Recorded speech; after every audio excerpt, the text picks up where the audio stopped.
Hey guys, welcome back to another Splitgate video. In this video, I'm going to be teaching you the 5 most important things in order to increase your rank, your KD, or just improve in the game overall in general.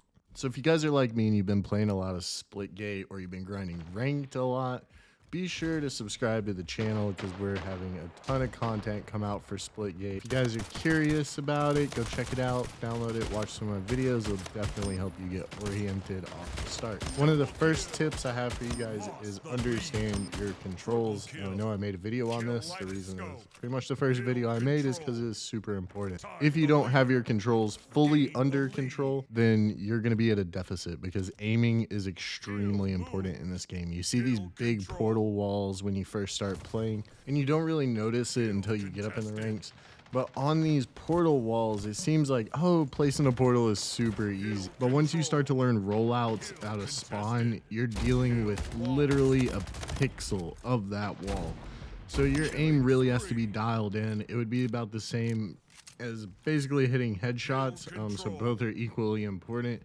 You want to have good aim on the enemies, but you're also honing your aim when it comes to these portals as well. Now, crosshairs, obviously super important.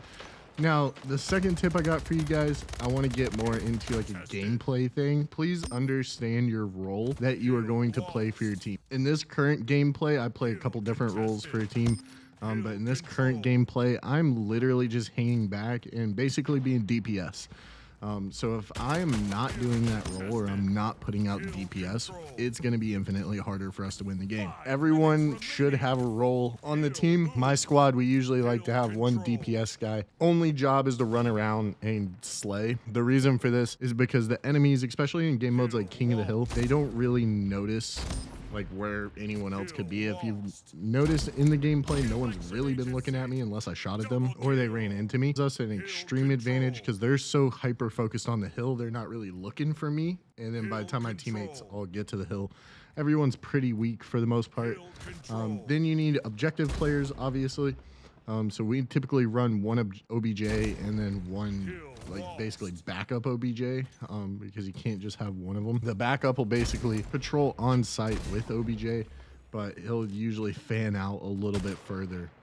OBJ person is literally just only job to get to the point and get a couple kills if you can or put out DPS. So the third tip I got for you guys, once you guys got your controls dialed in and you kind of assign, specific roles to your teammates, make sure that you guys are playing your life. I play ranked almost every single game, so I don't really play casual too much. Basically ever since I've unlocked ranked, I've pretty much been playing ranked. But in ranked, it's very important. So if you are a casual player looking to get better, then I highly recommend you take this advice because it'll improve your KD a ton. But make sure you guys are playing your life. Your life is very important in this game. Just because you respawn does not mean that it is ideal to do so. Also, the proc for your health regen is generally around 4 seconds before you even regen, and then you have to regen. So it's like a 6-7 second ordeal to get full health again with shields up. So you don't really want to be taking a whole lot of damage. If you can minimize damage and then also make sure you're not pushing things that are unnecessary. So if you're in a long range engagement, you notice you're half health, one more shot is going to put you a little bit below a quarter. So it's probably a good idea not to repeat that. This helped me a ton, just not getting overly pushy. You really have to pretty much watch yourself and watch what you're doing in order to get the most out of this game. So playing your life is easily super important in this game because some game modes have respawn timers and other stuff like that. So you can really hinder your team and start basically feeding this solo squad mentality where since you're on a respawn timer, you're not playing your life, you're dying constantly, and you're on a 5-second timer. Well, then 2 of your teammates get wiped, they're on 5-second timers, but they're in front of you.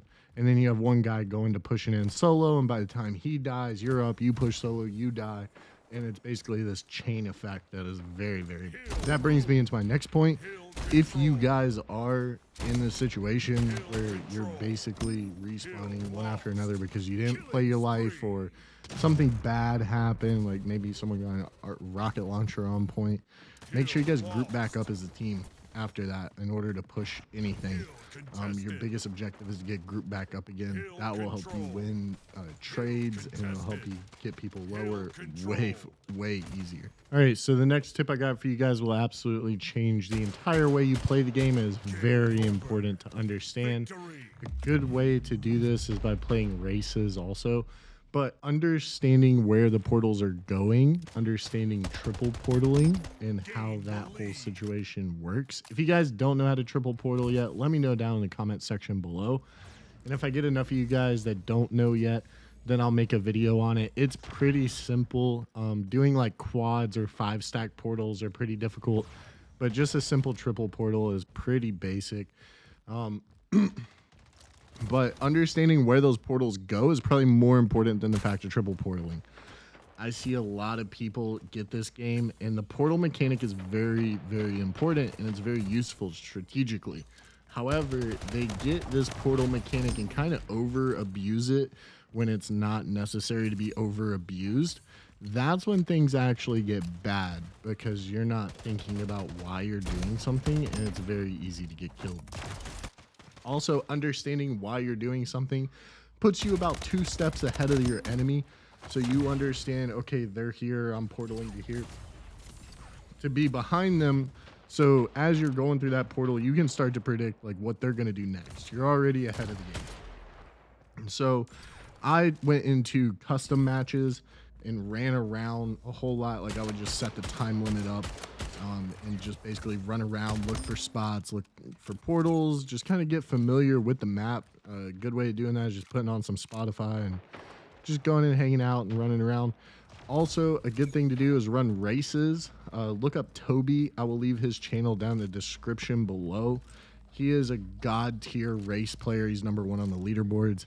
He's absolutely insane. If you try to mimic his runs and races, then once you understand that run and you go into custom, like even when I'm here playing on Crag in a private match, I will basically just run the Crag race just for fun, or run through some of the ways on how to get around the map quicker just for fun. So races are really helpful just to learn, you know, really good portal momentum spots and stuff like that. All right, so the next tip I have for you guys is kind of like one of the previous tips, where it goes into playing your life, but you always generally want to make sure you have a battle buddy if you're pushing something. This goes into when I also said that you need to play together. I generally, especially in TDM, we will group up as an entire squad and just move through the map as a whole squad. And people on their team that get killed, they get put into these situations where they're off spawning from their team, and they're really easy cleanup kills after that. A lot of people think that they can play this game solo. This is a heavy team-based game. That is the one thing that I kind of had to figure out. You can carry to a point, but if you're going up against a solid team that has a strategy, you're gonna lose. So the team strategy behind this game is a lot more important than just being able to 1v1 people.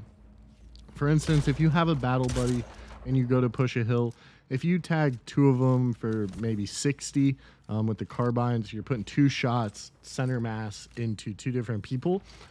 Your friend can just come through with a pistol and get easy cleanup kills off those 2 people and clear an entire area, or can help push up and support you to where you don't die in the first place. So that is one of the biggest advantages of doing this, and it is incredibly important. Your teammates will also forget to do this.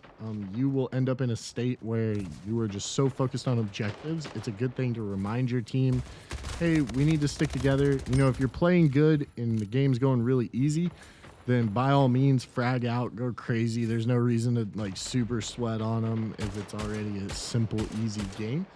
But when you get matched up in those little bit harder games and you start to notice, okay, we're having some issues, make sure to just remind your team to group up again. And a lot of the times those issues will be resolved and the game will actually turn into an easier game.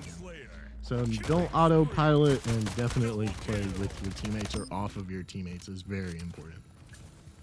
All right, guys, and the last tip that I have for you all that will absolutely make the game a lot easier is, especially in ranked, these power weapons play a extreme role in the map and flow of the game. Whoever's team is controlling these weapons is pretty much always going to be on top. It gives you such an advantage over the other team. So understanding the power weapon timers, and then also paying attention to your ammo and those timers while you're in the map. That is insanely important.